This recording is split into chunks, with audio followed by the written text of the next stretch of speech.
fake stuff and said a lot of stuff that, a person that you claim that you cool with, you would never say. So that was my big issue with him.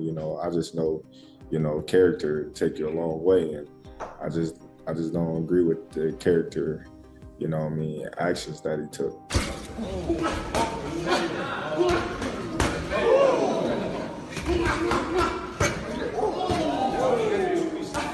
The problem is Terence Crawford now is really only going to want a fight for big money, and there's only certain fights that can generate that kind of money. Terence Crawford explodes at Floyd Mayweather after the sparring footage leak, saying he doesn't appreciate certain actions Floyd has taken. Crawford makes it clear that he expected more respect from someone who claims to be cool with him. He expresses his disappointment and frustration at how private moments in training were made public and stresses that this type of move should not have come from a fellow champion.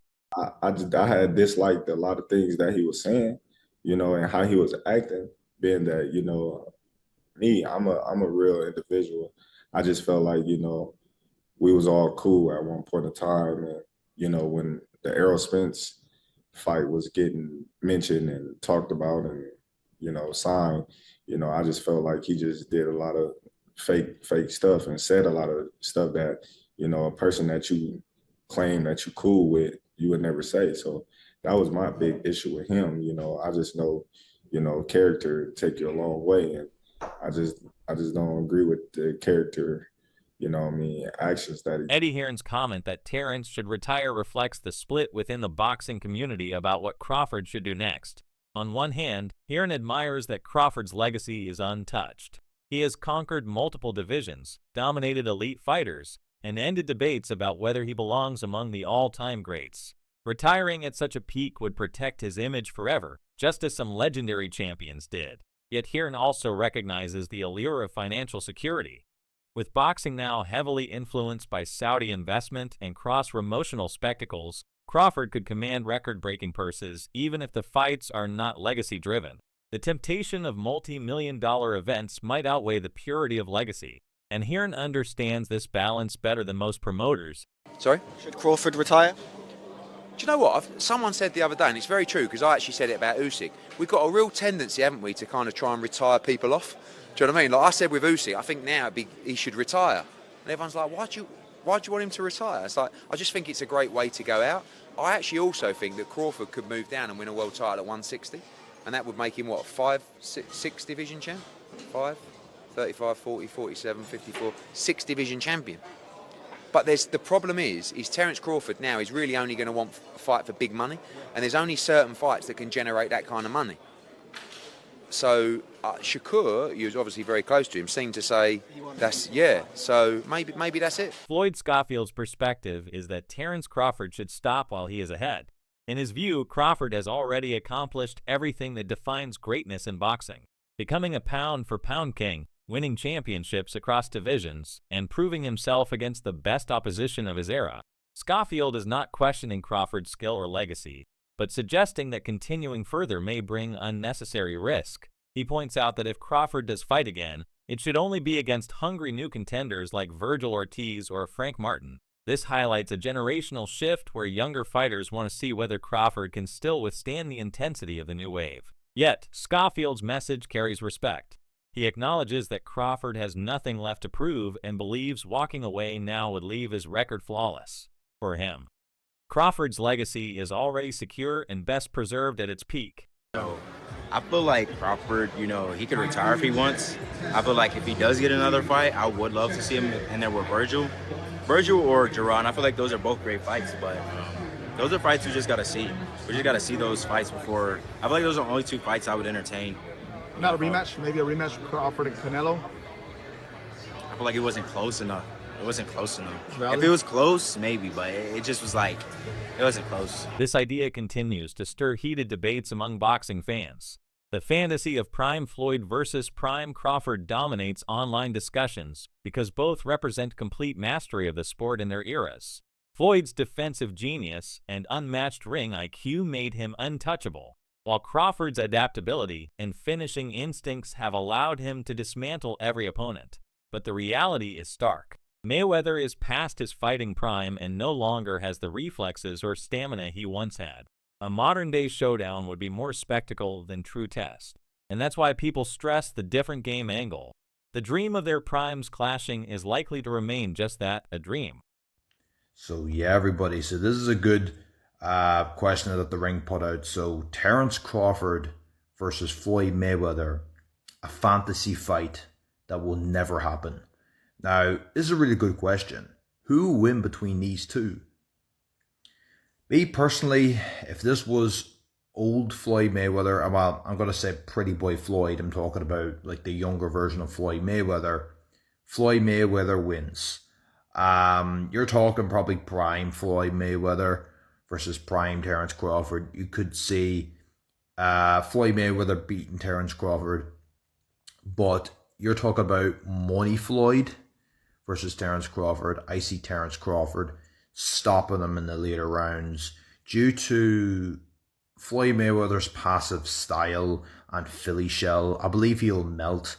Terence Crawford would just break him, I think. People forget what Manny Pacquiao was able to do on Floyd Mayweather, have success with him certain parts of the fight, and people just need to see, Floyd Mayweather's, I would say, fights, later down in the years.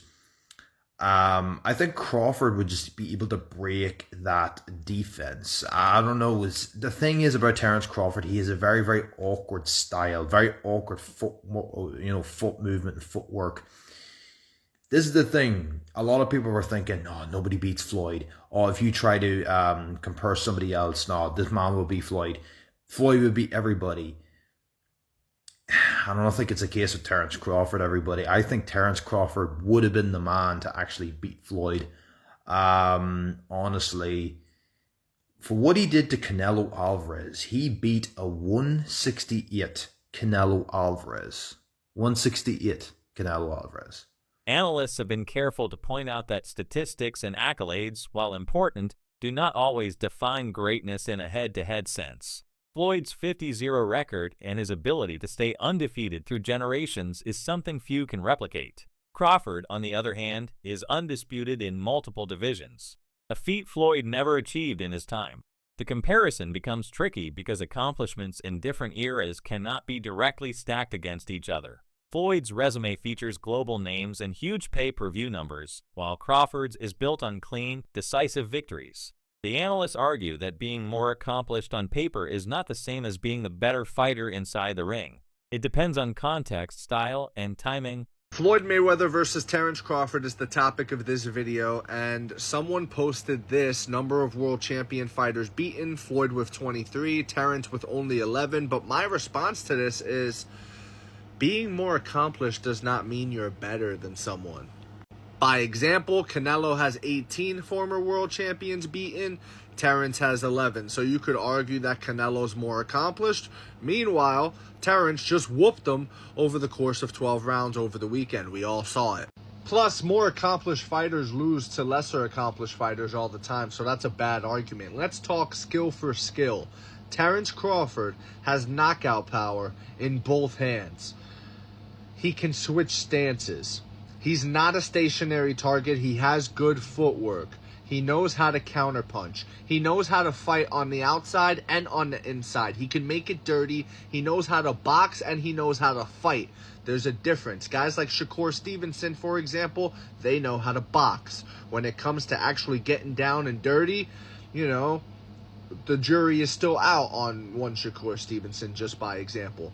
Terence Crawford, I think, if you look at the names on Floyd's list here, Manny Pacquiao, Canelo, Marcos Maidana, Cotto, and the list goes on and on, I think Terence Crawford has a shot at beating all those guys. I don't think anybody on that list jumps off the page and goes, oh my God, I think he smokes Terence Crawford. You can't say that about anybody on any of these guys' lists and names here. So yeah, that's my take on this, man. Maybe the only guy is Gennady Golovkin. I could see Gennady Golovkin giving Terence a really hard fight, especially at that weight. But remember, Canelo lost to Gennady. Gennady shouldn't even be on this list. He's only on the list because the judges are in Canelo's back pocket. So, that's a whole nother argument. But yeah, That's my take on this, guys. Skill for skill, Terence Crawford might be one of the best of all time. And that's okay. Like, it's okay to accept that, guys. It's fine. Let me know what you think in the comments below, whether you agree or disagree. It doesn't matter. Just join the discussion, subscribe for more, and leave a like if you enjoyed the time spent. Thank you. You are all appreciated. Zab Judah's words carry weight because he has felt Mayweather's skill firsthand and understands what it takes to compete at the highest level. His recognition of Crawford as the king of this era underlines how every generation produces its standout. Judah even reminded fans that Canelo Alvarez once suggested Crawford might be better than Floyd, which sparked endless conversations. For Judah, Crawford's ability to dominate top opposition across divisions proves his completeness as a fighter. Unlike many boxers who struggle when moving up in weight, Crawford has carried his power, timing, and composure into every class. Judah's endorsement feels like a symbolic passing of the torch, acknowledging that while Floyd ruled his time, Crawford now wears the crown. To knock him out, you know what I'm saying? The size would be a factor. None of that was nothing. How did you score it? Huh? How did you score the fight? I think I gave Canelo about 3 rounds. About Really? 3 rounds. Yeah, about 3 rounds. How did you score? You just score about sound about fair? What's that? Sounds about right? I had it closer, but there's loads of different scores. Okay, 2 rounds. You gave him 2 rounds. I had 2 rounds. Yeah, he ain't do anything. I gave him a possible 3 rounds. So if I play space, we gave him 2 impossible. Where did you put him in the all-time list? 5-weight world champion, Who? 3-weight undisputed, Terence Crawford. Who? Terence Crawford. He's number 1 right now. Number 1. This is his generation. This is his timeline. He is the king right now. Just seen in the press conference, Canelo said that Crawford's better than Mayweather. What did you think? He's not lying. He fought him. He should know. How can somebody tell somebody that fought both of these guys, he know. Yeah. If anybody would know, Canelo would know. What do you think's next for both? I don't know. Too early? You'd like to see a rematch? Rematches always sound good. But in a rematch, it'd be the same thing. Yeah. Cool. Matter of fact, in a rematch, I'm predicting stoppage earlier. Yeah. I think. Yeah, I think so. Zab. My boy's a dog. Yeah. Trust me. Thank you. City. Crawford emphasized that Canelo's perspective is more credible than most fans or analysts because he has personally experienced both styles. However, Crawford also made it clear that the circumstances were vastly different. Floyd fought Canelo when he was young, raw, and still learning, while Crawford faced him as a mature champion at super middleweight. This distinction is crucial because it shows how timing influences outcomes in boxing. For Crawford, beating a seasoned and experienced Canelo carries a different weight than Floyd's schooling of a youthful version. By pointing this out, Crawford subtly defends his own win while respecting the historical context of Mayweather's. He was in the ring with both of us, so a lot of people, they can say what they want, but he's actually been in the ring with both of us. One where he felt like he was at the best, and another where he felt like he was at a disadvantage when he had a rehydration clause and he was younger. So, I don't know, I don't go off of that. Floyd is the best fighter, in his era, and I feel like I'm the best fighter in my era. One thing that I thought was really interesting about the fight, I always love watching you switch stances as effortlessly as you do. You didn't do that a lot in this fight. You didn't have to. Were you expecting not to have to?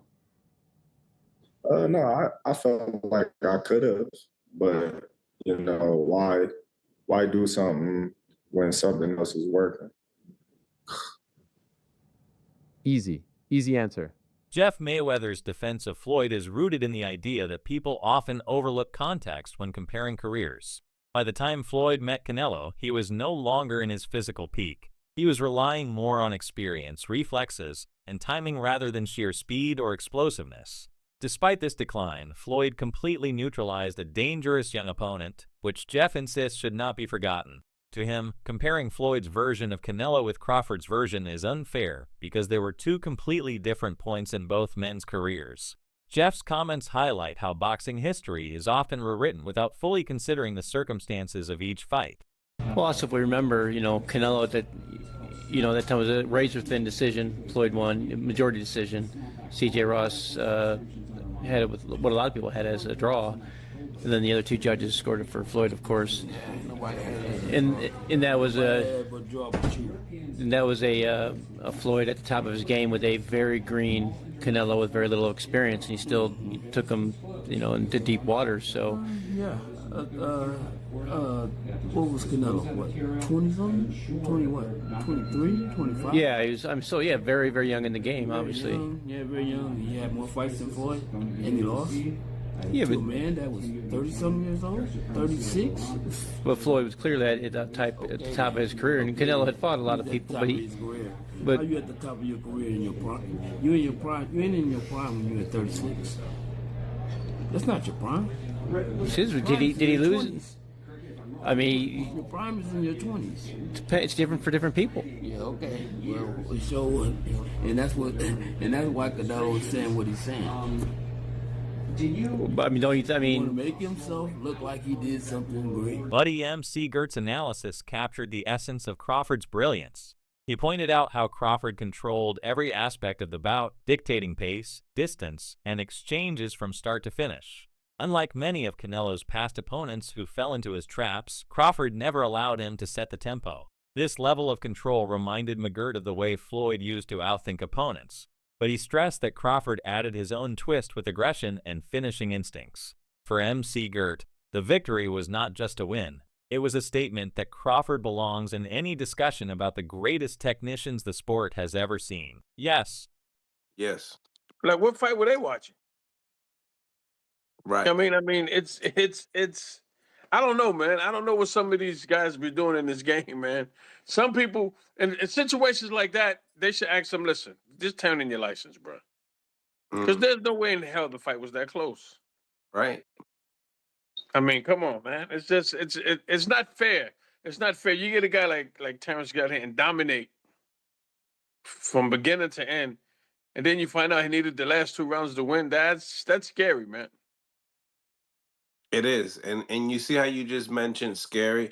Now, a lot of people are saying, buddy, that type of beating, he's not going to want a rematch. But looking at those gold cards and knowing that, hey, you wasn't too far behind, even though, he did mention that, he's better than Mayweather. But, I mean, what's your thoughts? Do you feel like that was such a beating that Canelo wouldn't want a rematch?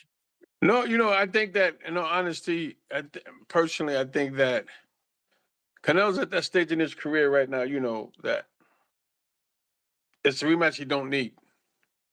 He don't need it. You know what I mean? What we saw that night, that's the stage Canelo's at right now. He's fought everybody, he's did everything, but, he passed the torch to the right guy. You know what I mean? He passed the torch to the right guy. He lost it to Terence fair and square, and he passed the torch. So if you're gonna have another fight, cool, but you don't need to. You have nothing. He has nothing to prove. He fought Terence and nobody else would. The analyst explained that Mayweather's charisma and ability to market himself as both hero and villain made him a global phenomenon. His undefeated streak carried immense weight because fans either tuned in to witness his brilliance or to hope for his downfall. Crawford, in contrast, has never been a massive pay-per-view seller, but analysts believe this should not take away from his pure fighting skill. In fact, some argue that Crawford's talent may even surpass Floyd's because of his natural ability to switch stances, control range, and finish opponents decisively. Where Floyd was defensive and cautious,